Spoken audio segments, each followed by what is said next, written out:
प्रिय छात्र एवं छात्रों, आज की इस क्लास में मैं आपको कंपनी सचिव के क्या गुण होने चाहिए इस टॉपिक पर चर्चा करेंगे। इसके पूर्व की क्लास में हमने आपको बताया था कि कंपनी सचिव क्या होता है और उसकी योग्यताएं क्या हैं। तो आज का जो हमारा टॉपिक है जिस पर हम डिस्कस करने वाले हैं वो टॉपिक है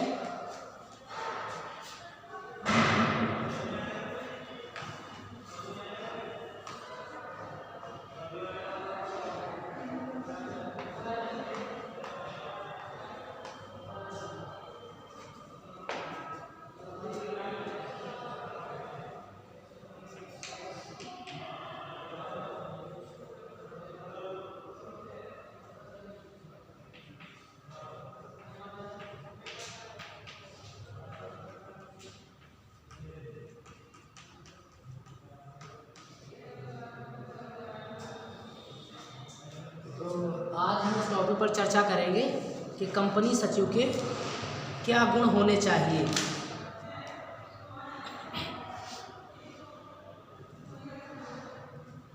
कंपनी सचिव के क्या गुण होने चाहिए। इसके पूर्व की क्लास में हमने आपको बताया था कि निजी सचिव के क्या गुण होने चाहिए, निजी सचिव किसको कहते हैं। फिर हमने आपको बताया था कि कंपनी सचिव क्या होता है और आज हम यहाँ पर उनके गुण के बारे में चर्चा करेंगे।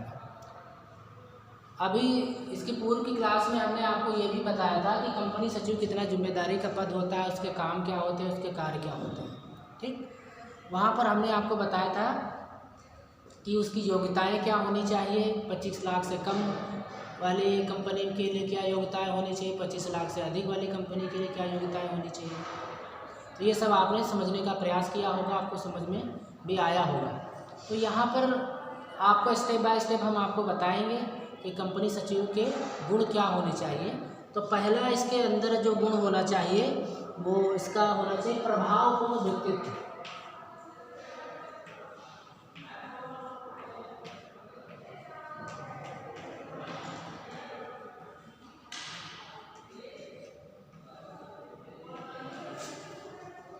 प्रभावपूर्ण व्यक्तित्व होना चाहिए। पूर्व की क्लास में ये भी हमने डिफाइन किया था कि जो व्यक्तित्व शब्द है इसको इंग्लिश में हम पर्सनालिटी कहते हैं। वो पर्सनालिटी दो प्रकार की होती है, एक इंटरनल पर्सनालिटी और दूसरी एक्सटर्नल पर्सनालिटी। फिर से एक बार हम आपको समझाने का प्रयास करते हैं। पर्सनालिटी, इसके हमने बताया था कि ये 2 टाइप के इसके होते हैं पर्सनालिटी। इसके 2 टाइप होते हैं, देखते हैं कौन सा। पहला होता है इसका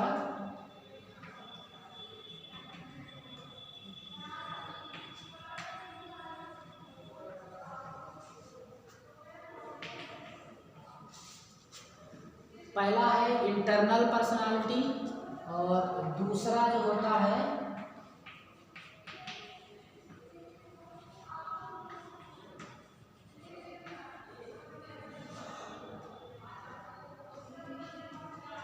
एक्सटर्नल पर्सनालिटी। ठीक है, दोनों पर्सनालिटी एक ही व्यक्ति में होती हैं, लेकिन इसमें जो हमारी इंटरनल पर्सनालिटी है इसको हम कहते हैं आंतरिक व्यक्तित्व।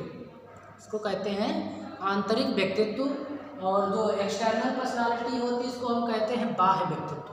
ठीक है, दोनों में अंतर है। और अगर आप किसी जिम्मेदारी वाले पद पर है या छोटे से भी पद पर है तो आपके अंदर ये दोनों पर्सनालिटी जो है, दोनों कैटेगरी की जो पर्सनालिटी है वो आपके अंदर होनी चाहिए।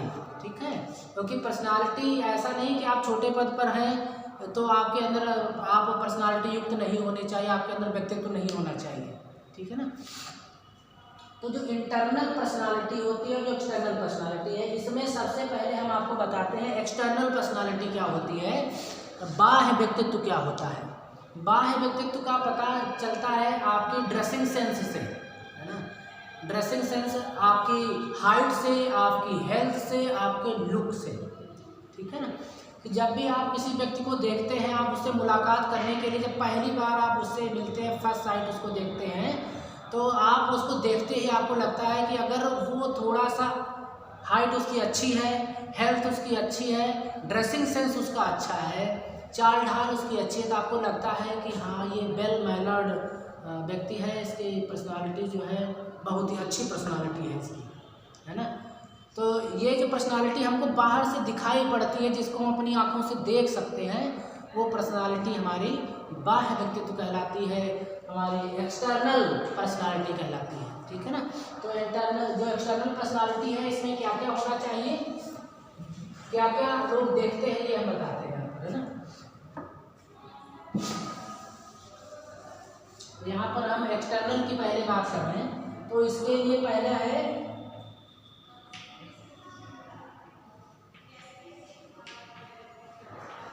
चाल ढाल।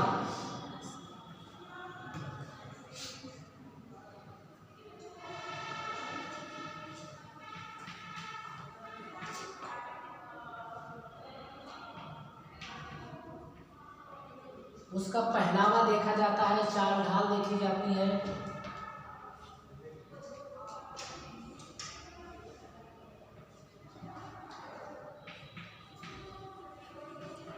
उसकी हेल्थ लोग देखते हैं,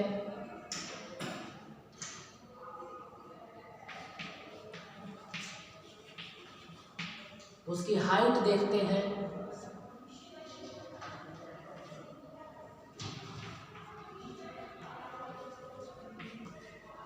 उसका फेस का लुक कैसा है ना, लुकिंग कैसा है, तो फेस लुक भी उस पर ध्यान देते हैं। तो ये पर्सनालिटी हमारी एक्सटर्नल पर्सनालिटी में आती है। तो इतना आपको क्लियर हो गया होगा कि पर्सनालिटी दो प्रकार की होती है, इंटरनल और एक्सटर्नल। और एक्सटर्नल पर्सनालिटी में चाल ढाल, पहनावा, हेल्थ, हाइट, फेस लुक, ये सब जो बातें हैं वो ध्यान रखी जाती है। तो इसमें आप देख करके ये बता सकते हैं इसकी पर्सनालिटी कैसी है, ठीक। उसके बाद में जो हमारी इंटरनल पर्सनालिटी होती है, इंटरनल पर्सनालिटी क्या है, जब आपने किसी व्यक्ति को पहली बार देखा, आपसे वो मिलने के लिए आया, थोड़ी दूर था, आपको पता चला कि ये वही अमुक व्यक्ति है जिससे हम मिलने के लिए यहाँ पर इंतज़ार कर रहे हैं, तो आपने उसकी जो इंटरनल पर्सनालिटी थी, उसका माइंड मेकअप आपके दिमाग में हो जाता है, ठीक है। तो आप उसको अच्छा भी ठहरा सकते हैं और थोड़ा सा निगेटिव भी आप उसके पक्ष में जा सकते हैं, नकारात्मक भी जा सकते हैं उसकी पर्सनालिटी में। लेकिन जैसे ही वो आपसे मिलता है, आपसे अट्रैक्ट होता है, आपसे बात करता है, तो आपको लगता, तो उस समय जो पर्सनालिटी हम रियलाइज़ करते हैं, वो पर्सनालिटी हमारी होती है इंटरनल पर्सनालिटी, आंतरिक व्यक्तित्व। आंतरिक व्यक्तित्व का उसी समय पता चलता है जब वो आपसे बातचीत करता है, आपके साथ में वो समय स्पेंड करता है, तब आपको पता चलता है कि उसकी इंटरनल पर्सनालिटी कैसी है। तो इंटरनल पर्सनालिटी अगर आपको ग्रो करनी है तो आपको अपनी योग्यता बढ़ानी होगी। अब योग्यता से ही मैटर नहीं करता कि सर्टिफिकेट इकट्ठे करने, योग्यता का अभिप्राय ये होता है कि नॉलेज से, है ना। कोई बच्चा है हाई स्कूल पास करता है, तो हाई स्कूल पास करने का मतलब नहीं कि सर्टिफिकेट उसके पास में हाई स्कूल का है तो उसके पास में हाई स्कूल लेवल की जानकारी होगी, है ना। क्योंकि उसमें भी जब आप पास करते हैं, हाई स्कूल सर्टिफिकेट मिलता है, उसमें ग्रेड होता है, परसेंटेज होती है, डिवीज़न होता है ना। लेकिन अगर आपके पास में थर्ड डिवीज़न है, ठीक है, तो आपके पास में तो यही होता है कि नॉलेज नहीं है ना। योग्य तो हो, आप योग्य हो, लेकिन नॉलेज नहीं है, तो योग्यता और नॉलेज में बड़ा डिफरेंस होता है ना। क्योंकि जब संस्था सर्टिफिकेट जारी करती है तो वो भी उसी के हिसाब से जारी करते हैं कि योग्य तो है, ये हाई स्कूल पास है, लेकिन इसके पास में थर्ड ग्रेड वाली नॉलेज है, ठीक है। तो यहाँ पर क्या करना है कि नॉलेज और जो योग्यता है वो दोनों बढ़ानी है, मतलब सर्टिफिकेट भी आपके पास होने चाहिए और सर्टिफिकेट के साथ में नॉलेज भी अव्वल नंबर की उनके पास में होनी चाहिए। तो अगर आपको इंटरनल पर्सनालिटी ग्रो करनी है तो आपके अंदर नॉलेज होनी चाहिए। नॉलेज होगी तभी आपको, अगर कोई टॉपिक दिया गया या बात किए गए, आपसे किसी ने विचार विमर्श किया, ठीक है, कोई संगोष्ठी है, वहाँ पर वार्तालाप हो रहा है, तो वहाँ पर पता चलता है कि हाँ ये अमुक व्यक्ति के पास में बहुत ज़्यादा नॉलेज है, बहुत ही योग्य व्यक्ति है। तो जो इंटरनल पर्सनालिटी है ये पता चलती है जब हम बातचीत करते हैं, मिलते हैं, गेट टुगेदर होते हैं, ठीक है।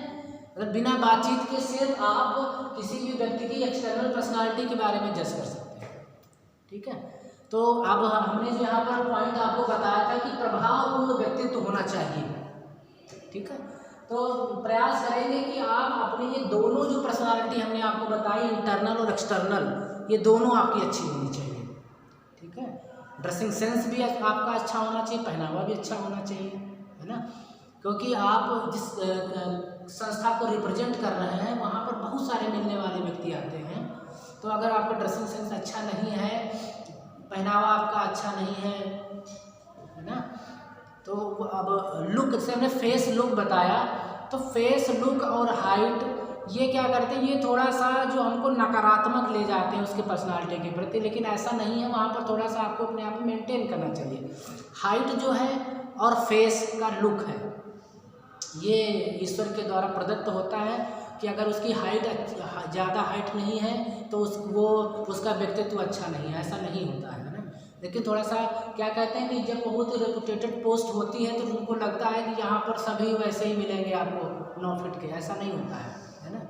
पोस्ट जो है वो चाहती है कि यहाँ पर योग्य व्यक्ति बैठे, जो काम करे उसके अंदर योग्यता हो, अच्छी तरीके से पढ़ा लिखा हो, ठीक है। तो वहाँ पर उसको नहीं ध्यान देना, लेकिन ड्रेसिंग सेंस जो हमारी है वो अच्छी होनी चाहिए, साफ सुथरे कपड़े होने चाहिए।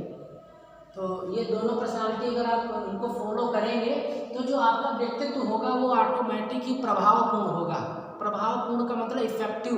अगर आपसे कोई मिलता है तो वो आपसे यही मिलने के बाद में ये कहे कि मुझे आपसे मिलकर बहुत खुशी हुई, ठीक है। ऐसे शब्द जो है उनसे पता चलेगा कि आपका जो व्यक्तित्व है बहुत अच्छा है, आप हंसमुख होने चाहिए।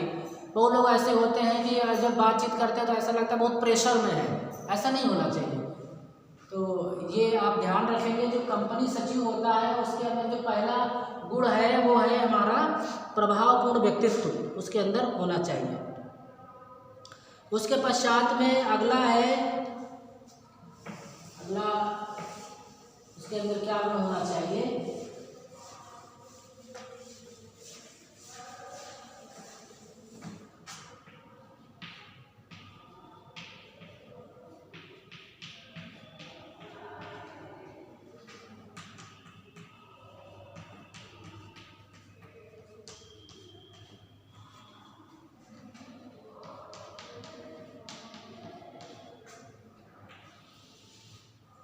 अगला है कंपनी अधिनियम का ज्ञान।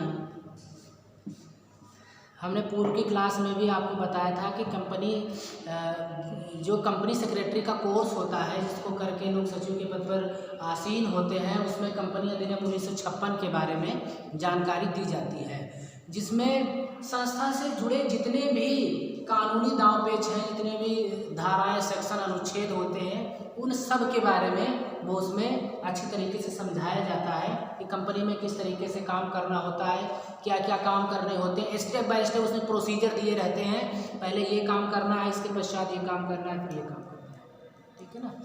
तो कंपनी अधिनियम की अगर आपको जानकारी अच्छी तरीके से नहीं है तो आप कंपनी को ऊंचाइयों तक नहीं ले जा पाएंगे, क्योंकि आप अच्छी तरीके से काम नहीं कर पाएंगे, आपको अभाव है नॉलेज की। तो कंपनी सेक्रेटरी के लिए बहुत ही बेहद ज़रूरी है कि वो उसको कंपनी अधिनियम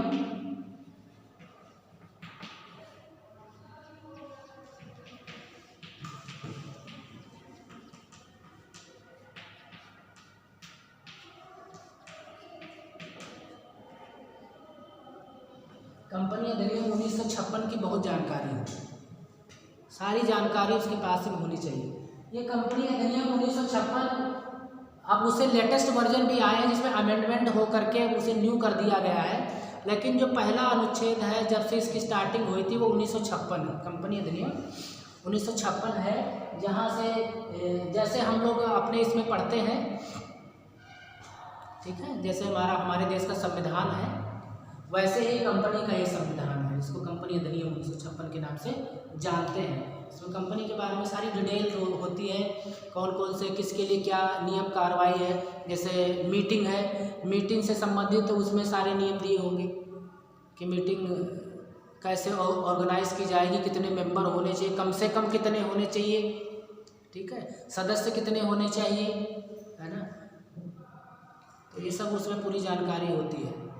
तो इसका अगर आपको अच्छी तरीके से ज्ञान नहीं है तो आप कंपनी सचिव के पद पर अच्छी तरीके से वर्क नहीं कर पाएंगे, क्योंकि ये आप समझ लो कंपनी सचिव के लिए आप समझ लो कि एक प्रकार का अमृत है। अगर आपको इसके बारे में जानकारी नहीं है तो फिर बेकार है। तो ये आप अच्छी तरीके से ध्यान में रखिए।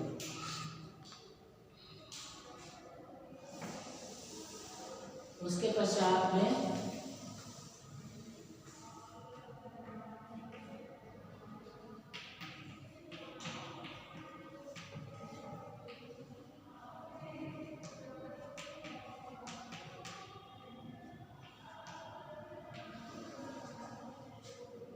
अगला जो इसकी क्वालिटीज़ हैं उसमें है कार्यालय का ज्ञान होना चाहिए। ठीक है, कार्यालय के बारे में आपको फर्स्ट सेमेस्टर में बताया गया होगा कि ऑफिस क्या होता है। उसमें बताया गया था कि ऑफिस वो प्लेस होता है जहाँ पर लिखकीय कार्य संपादित किए जाते हैं, क्लरिकल वर्क जो है वो किया जाता है, प्रबंधकीय कार्य जो है वो किए जाते हैं। तो वो प्लेस जो हमारा होता है वो कार्यालय होता है। ठीक है,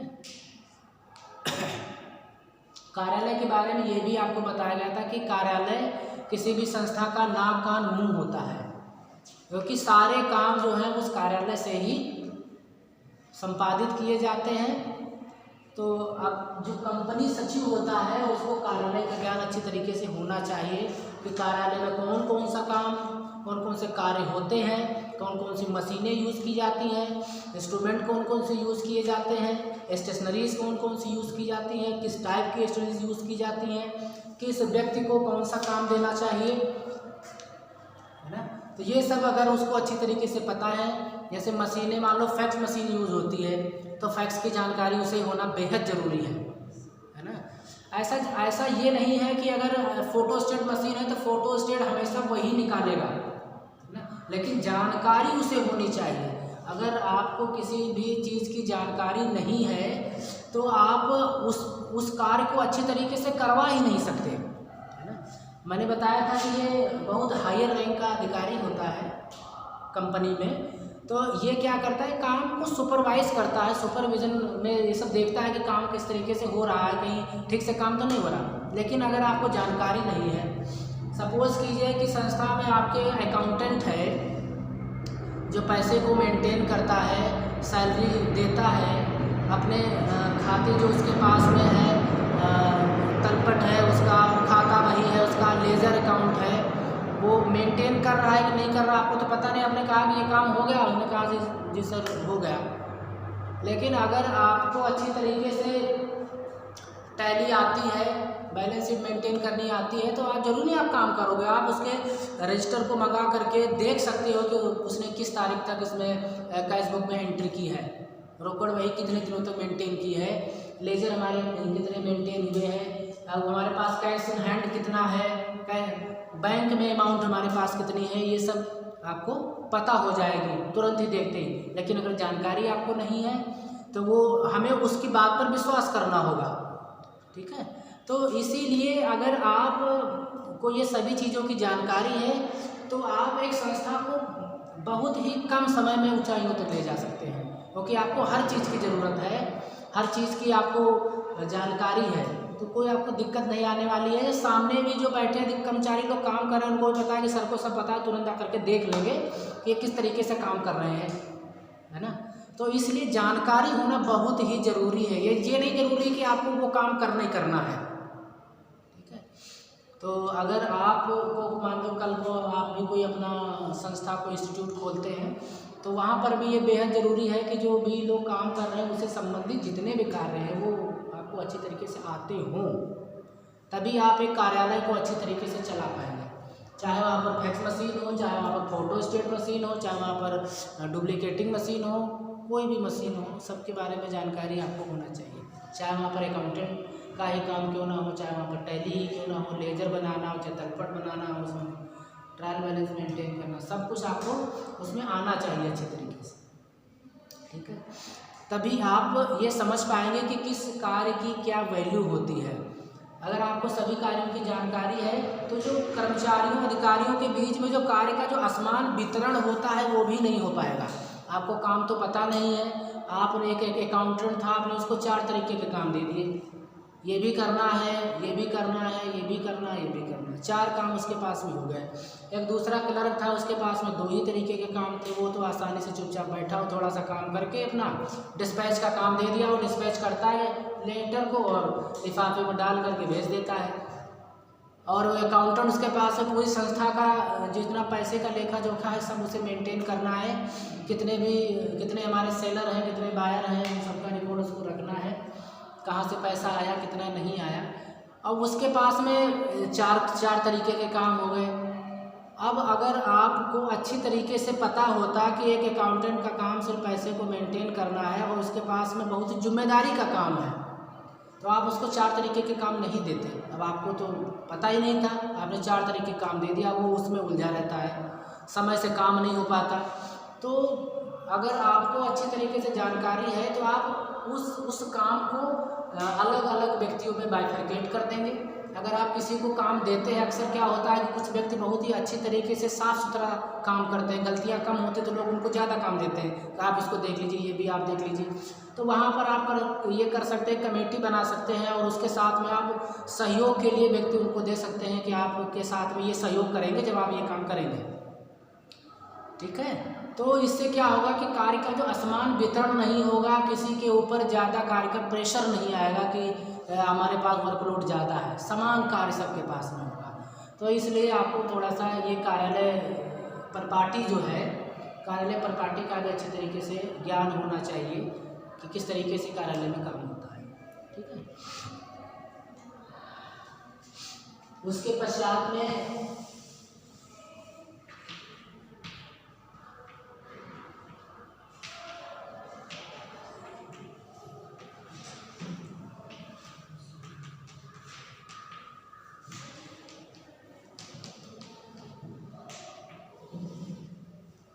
अगला है विदेशी भाषाओं का ज्ञान। अब कंपनी सचिव का जो पद है वो बहुत ही इम्पोर्टेंट पद होता है। अब ये क्या करता है, विदेशी भाषाओं की इसे जानकारी क्यों होनी चाहिए, क्योंकि जितनी भी बड़ी बड़ी कंपनियां होती हैं वो उनका जो लेन देन होता है, सामान का आवागमन निर्गमन जो होता है वो एक देश से दूसरे देश में होता है। पहले तो एक राज्य से दूसरे राज्य में होता है, फिर आगे उसका प्रोडक्शन जो है जब हमारा बढ़ता है, हमारे खरीदार हमारे बढ़ते हैं या हमें माल जहाँ से सस्ता पड़ता है, तो फिर हम सामान का आवागमन जो है वो विदेशों से करना स्टार्ट कर देते हैं। तो जब विदेशों से आपका आवागमन स्टार्ट हो जाएगा तो वहाँ पर आपको विदेशी भाषाओं का ज्ञान नहीं होगा तो थोड़ी सी हमें दिक्कत आती है। इसीलिए जो कंपनी सचिव है, कंपनी सेक्रेटरी है, उसको विदेशी भाषाओं का ज्ञान होना बहुत ज़रूरी है, क्योंकि विदेशी भाषाओं का ज्ञान होगा तो आप सरल वे में आप उनसे अपना कम्युनिकेशन कर सकते हैं। अगर नहीं है तो जो कम्युनिकेशन गैप होगा उसकी वजह से हमको हानि भी उठानी पड़ सकती है, हमें लॉस भी हो सकता है, क्योंकि हमें तो वहाँ की भाषा का ज्ञान ही नहीं है। या मान लीजिए हमें नहीं है, किसी हमारे यहाँ पर कोई थर्ड पर्सन संस्था में है उसको है और उससे कोई मिसअंडरस्टैंडिंग हो गई जिसकी वजह से हमें भी लॉस हो सकता है। इसलिए हमने बताया, बार बार हम इस बात को कहते हैं कि कंपनी सचिव का पद बहुत ही जिम्मेदारी का पद होता है। तो वो क्या, उसे स्वयं में ही उस चीज़ की जानकारी होनी चाहिए। तो इसी क्रम में अगर उसे विदेशी भाषाओं का ज्ञान है तो उसका जो माल का जो आवागमन होगा उसमें वृद्धि होगी और हम प्रोडक्शन अच्छा करते हैं, सस्ता करते हैं, तो हम आसानी से उसे विदेशों में सप्लाई कर सकते हैं। लेकिन अगर हमें विदेशी भाषा आती नहीं है, जैसे हमें अगर चीन में सप्लाई करना है तो चाइनीज़ आनी चाहिए, है ना। वैसे इंग्लिश इंटरनेशनल लैंग्वेज है, इंग्लिश तो हर जगह चलती है, लेकिन उसके साथ साथ जो वहाँ की जो देश की जो लैंग्वेज है वो भी अगर हमें पता हो, रूस की, रशियन लैंग्वेज हमें आनी चाहिए, है ना। इंग्लिश तो हर जगह चलती है, चीन की जो हमारी चाइनीज़ है वो भी हमको आनी चाहिए, है ना। उससे क्या होता है कि एक इम्प्रेशन पड़ता है, अगर आप विदेश में किसी के ऐसे बात करते हैं तो पता है कि हाँ इसको हमारे देश की लैंग्वेज आती है, कि इफेक्ट पड़ता है, एक प्रभाव पड़ता है इस पर कि हाँ ये हमारे लायक है, क्योंकि ये हमारी भाषा में बात कर सकता है, ठीक है। तो कंपनी सचिव के लिए बहुत ज़रूरी है कि उसको विदेशी भाषाओं का ज्ञान होना चाहिए, ठीक है।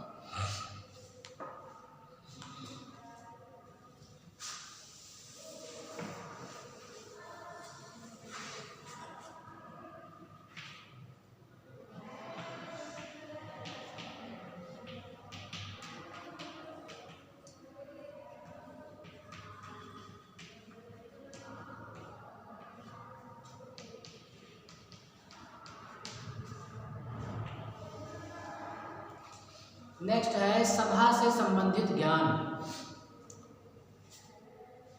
अगर कंपनी में आप वर्क करते हैं या किसी इंस्टीट्यूट में वर्क करते हैं, ए टू जेड कहीं पर भी वर्क करते हैं, तो जितने भी हायर पदाधिकारी होते हैं वो अपने जितने भी सबऑर्डिनेट अधिकारी या कर्मचारी होते हैं उनसे समय से काम, अच्छी तरीके से काम, अच्छी गुणवत्ता में काम कराने के लिए, उनको मोटिवेट करने के लिए वो मीटिंग गैदर करते हैं, मीटिंग बुलाते हैं। चाहे छोटे लेवल की मीटिंग हो, बड़े लेवल की मीटिंग हो, बाहर से आने वाले लोगों की मीटिंग हो, हर प्रकार की मीटिंग संस्था में होती है, कंपनी में होती है। तो वहाँ पर यहाँ पर बात की गई है कि सभा से संबंधित ज्ञान कंपनी सचिव को होना चाहिए। सभा से संबंधित ज्ञान से अभिप्राय ये है कि कंपनियां जो होती हैं, हमने उस दिन भी आपको बताया था कि पब्लिक कंपनी और निजी कंपनी, ठीक है ना।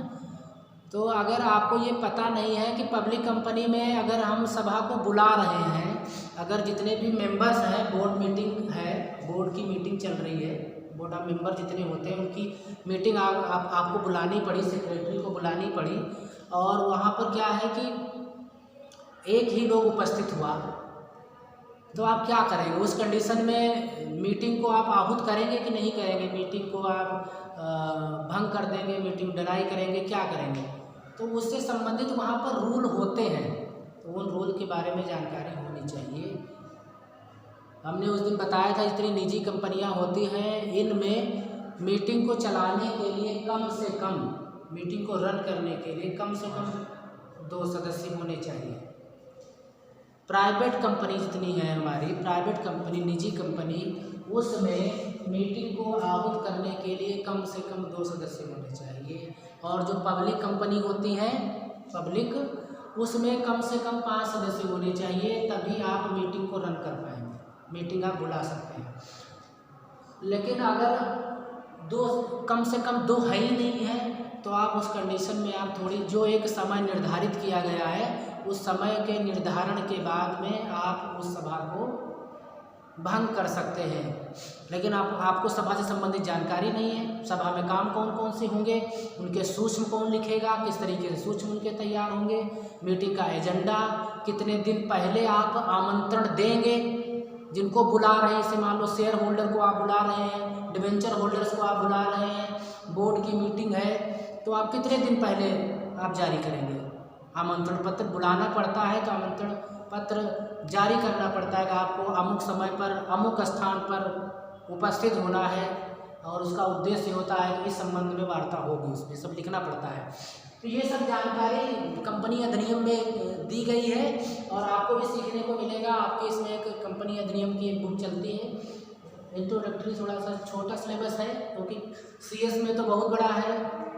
कंपनी अधिनियम का ये बुक है, तो पूरा संविधान है कंपनी का, तो उतना नहीं, लेकिन आपको सीखने को मिलेगा, पता चलेगा कि नियम इसके क्या होते हैं मीटिंग के।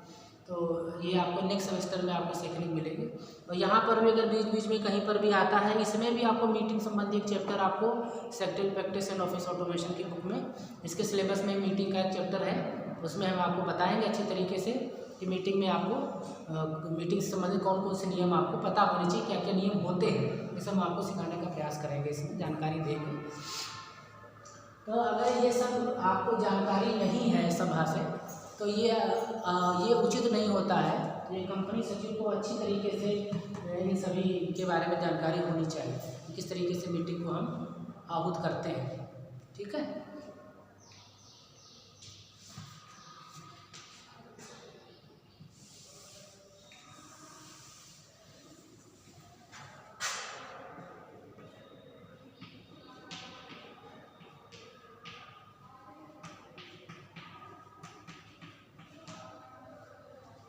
अगला है व्यापार का ज्ञान।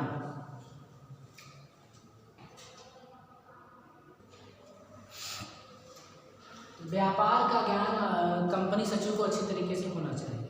व्यापार के ज्ञान से अभिप्राय ये है कि आप जिस कंपनी को चला रहे हैं, जिस कंपनी में आप आसीन हैं कंपनी सचिव के पद पर, वो क्या काम करती है, मार्केट में उसका किस तरीके से उसको आपको लेके जाना है, उसमें क्या चेंजिंग करनी है, उसका प्रोडक्शन कैसे आपको अच्छा करना है कि वो किफ़ायती भी हो, कम पैसे वाला भी हो और वो लोगों की पहुंच में थोड़ा सा ज़्यादा हो, लोगों से वो प्रोडक्ट आपका कनेक्ट हो अच्छी तरीके से। इसके लिए बेहद ज़रूरी है कि आपको व्यापार का ज्ञान अच्छी तरीके से होना चाहिए। अगर ऐसा नहीं होगा तो कंपनी के सेल पर बहुत ज़्यादा फर्क पड़ेगा, है ना। तो वहाँ पर अगर आपको अच्छी तरीके से पता है तो अगर हम किसी प्रोडक्ट को अपनी कंपनी में बनाते हैं तो आप कैसे प्रयास करें कि जो उसका अगर रॉ मटेरियल है तो वो कहाँ से हम खरीदें, हमें सस्ता पड़े, आने जाने का जो किराया होता है वो भी हमें सस्ता पड़े। क्योंकि अगर इन सब बातों पर हम ध्यान नहीं देंगे तो जो कॉस्ट हमारे आइटम की जो निर्धारित की जाएगी वो जितने हमारे खर्चे आते हैं उन सबको मिला करके फिर उसमें पैकेजिंग आपको करानी पड़ती है और उसमें जीएसटी भी इंक्लूड, सब कुछ करके तब हम अपने आइटम का प्राइस निर्धारित करते हैं। तो हमें इन सब बातों का भी ध्यान रखना है। तो व्यापार में अगर कुछ भी हम बनाते हैं, कोई प्रोडक्ट हम बनाते हैं अपने यहाँ पर, तो कहाँ से रॉ मटेरियल हमें खरीदना है, कहाँ से हमें प्रयास करना है कि जो हमें किराया भी हमको सस्ता पड़े, कहाँ से अगर हम ये व्यवस्था करें कि हमें जो डेली बेसिस के अगर लेबर्स हैं वो भी हमें आसानी से मिल जाए, योग्य व्यक्ति हमें आसानी से मिल जाए। तो अगर हम ऐसा सब कुछ ध्यान देंगे तो हमारी कंपनी का जो प्रोडक्ट होगा वो सस्ता होगा, क्वालिटी वाला होगा, क्योंकि हम अच्छी क्वालिटी यूज़ करते हैं तो हमारा प्रोडक्ट अच्छा होगा। और फिर उसकी जो मार्केट में जो वैल्यू होगी वो उसकी, क्योंकि वो हर तरीके से हमने हर पॉइंट हमने उसमें ध्यान रखा है तो वो सबकी आसानी से सबकी पहुंच में होगा, लोग उसे ज़्यादा लाइक करेंगे, फिर मार्केट में हमारी सेल बढ़ेगी। ठीक है, तो ये सब बातें ध्यान में रखनी है। तो इसलिए व्यापार का ज्ञान होना बहुत ज़रूरी है कि हमारे सामान को खरीदने के लिए कौन कौन सी कंपनियां हैं जो खरीदती हैं, कौन कौन से इनको खरीदार हैं, हमारे बायर्स कौन कौन से हैं, उनसे मिलना, उनसे मीटिंग अरेंज करना, किस तरीके से हमें बातचीत करनी है। दूसरी बात, अगर कोई वो जो बायर्स हमारे पहले जिनसे हम चाहते हैं वो हमारी तरफ आए और हमसे माल खरीदें, वो किससे खरीद रहे हैं यहाँ तक की आपको जानकारी होनी चाहिए। और वो खरीद रहे हैं तो वो कितने में खरीद रहे हैं और हम उनको और कितना निगोशिएट करके और कहते हैं कि आप हमसे ही खरीदें। तो ये सब आपको मार्केट के बारे में भी अच्छी तरीके से जानकारी होनी चाहिए। व्यापार और जो बाजार है उसके बारे में आपको अच्छी तरीके से पता होना चाहिए। ये सब काम हमारे कंपनी सचिव के होते हैं और ये सब काम उसको समय से निष्पादित करने पड़ते हैं।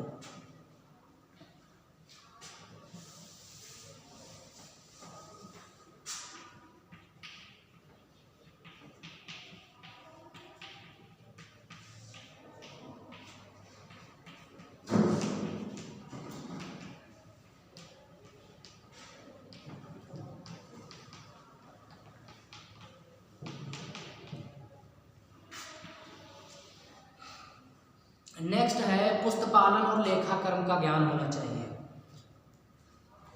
पुस्तपालन और लेखाकर्म का ज्ञान, जैसे कि आपको भी फर्स्ट सेमेस्टर में पढ़ाया, ये सेकंड सेमेस्टर में आपको पढ़ाया गया होगा book keeping and accountancy.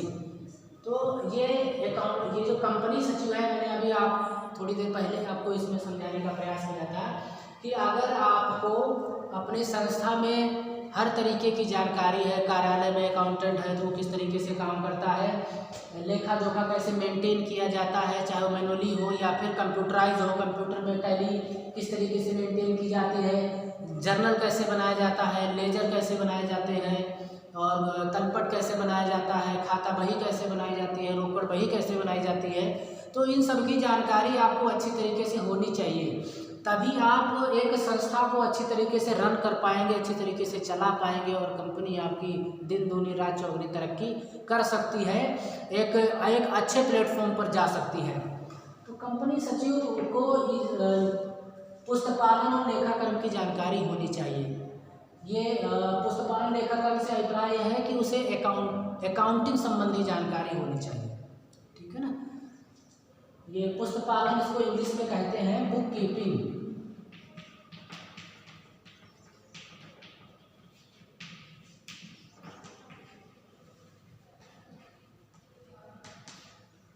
Book keeping and accountancy यानी पुस्तपालन लेखाकर्म। तो पुस्तपालन लेखाकर्म का ज्ञान, तो इसको लिखेंगे knowledge of book keeping and accountancy. तो इस कंपनी सचिव को बुक कीपिंग का मतलब यह है कि कंपनी में जो आपके लेखा संबंधी ये दस्तावेज होते हैं उनको किस तरीके से रखेंगे, है ना। रखने का मतलब उनको अलमीरा में रखने से नहीं है कि आप उनको उन फाइलों को किस तरीके से रखना है। इसमें है कि आप किस तरीके से लेखा जो इसकी बुक हो, जो जैसे रोकड़ बुक हम बनाते हैं, नगद जो कैश बुक होती है उसको जो भरते हैं, तो उसमें डेबिट और क्रेडिट दो पक्ष होते हैं। तो कौन से नियम में क्या कंडीशंस होगी कि कब हम उसको डेबिट करेंगे, कब हम क्रेडिट करेंगे, उससे अभिप्राय होता है बुक कीपिंग का, पुस्त पालन का, है ना। डेबिट क्रेडिट के क्या नियम होते हैं, ठीक। तो ये सब आपको कंपनी सचिव को पता होने चाहिए कि बुक कीपिंग और अकाउंटेंसी की जो जानकारी है अगर उसको नहीं है तो वो अच्छी तरीके से अपने संस्था में जो अकाउंटिंग का काम है वो अच्छी तरीके से निष्पादित नहीं करा पाएगा। अभी थोड़ी देर पहले हमने आपसे कहा था कि अगर जानकारी नहीं है तो अकाउंटेंट से अगर आपने पूछा कि आज का कैश इन हैंड कितना है तो आपसे कुछ भी कह सकता है, लेकिन अगर आपको पता है कि ये अगर रोकड़ वही अगर हम आज की देखेंगे कैश बुक तो आपको पता चल जाएगा कि आज के दिन में कितना हमें कैश आया, कितना हमारे बैंक में आया, कितना चेक के माध्यम से आया। तो आप उसको डेली आप उसे मेंटेन कर सकते हैं, जानकारी उसकी ले सकते हैं और अपने हायर अधिकारी को भी आप उसे सूचित कर सकते हैं। तो अगर इसकी जानकारी नहीं होगी तो आपका अकाउंटेंट कुछ भी बोल देगा, थोड़ा बहुत कम ज़्यादा करके उसके बारे में जानकारी आपको दे सकता है। तो इसलिए अकाउंटेंट को बुक कीपिंग एंड अकाउंटेंसी के बारे में अच्छी तरीके से जानकारी होनी चाहिए।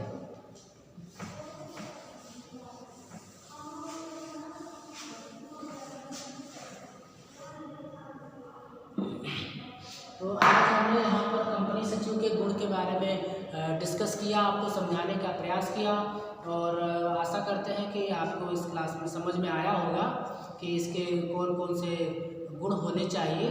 तो आप इसको थोड़ा सा रिवाइज कर लेंगे, एक नोट्स टाइप में इनके तैयार कर लेंगे, क्योंकि हमने आपको बताया है कि ये थ्योरी का पेपर है, इसके एग्ज़ाम होंगे और अभी आपके नेक्स्ट वीक में आपके इसके टेस्ट भी होंगे, टेस्ट आपका लेंगे, ऑनलाइन टेस्ट आपके होंगे इसमें।